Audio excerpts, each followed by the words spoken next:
জামাই ষষ্ঠীতে আমি আমার দিদিদের জন্য দেখো পলা নেকলেসের মেলা নিয়ে কিন্তু চলে এসেছি।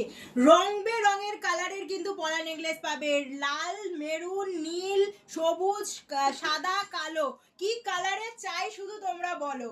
এটাই কিন্তু একটা 15ই জুন অবধি দারুণ অফার চলছে। অফারটা কি শুনবে বলো? অফারটা কি শুনবে? অফারটা হলো এগুলোর প্রাইস হচ্ছে 8,000 টাকা। 8,000 টাকা প্রাইস, কিন্তু তোমরা পাচ্ছ মাত্র 6,700 টাকায়। কি অফারটা শুনে চমকে গেলে তো? তোমরা কিন্তু অনেকটা ডিসকাউন্টে পাচ্ছ, একদম লিমিটেড স্টক আছে। 8,000 টাকা প্রাইস পাচ্ছ কিন্তু 6,700 টাকায়। ঝটপট করে স্ক্রিনে থাকা বুকিং নাম্বারে কিন্তু কন্ট্যাক্ট করে নাও। এই অফার কিন্তু সব সময় থাকবে না, সোনার দাম বাড়ছে। একদম কিন্তু তোমাদের জন্য ধামাকা অফার নিয়ে আমরা চলে এসেছি জামাই ষষ্ঠীর। এই বাম্পার ধামাকা অফারটা কিন্তু কেউ মিস করো না। আর যারা শোরুমে আসতে চাইছো চলে আসতে হবে 30 নম্বর রাখালদাস আড্ডি রোড, কলকাতা 27।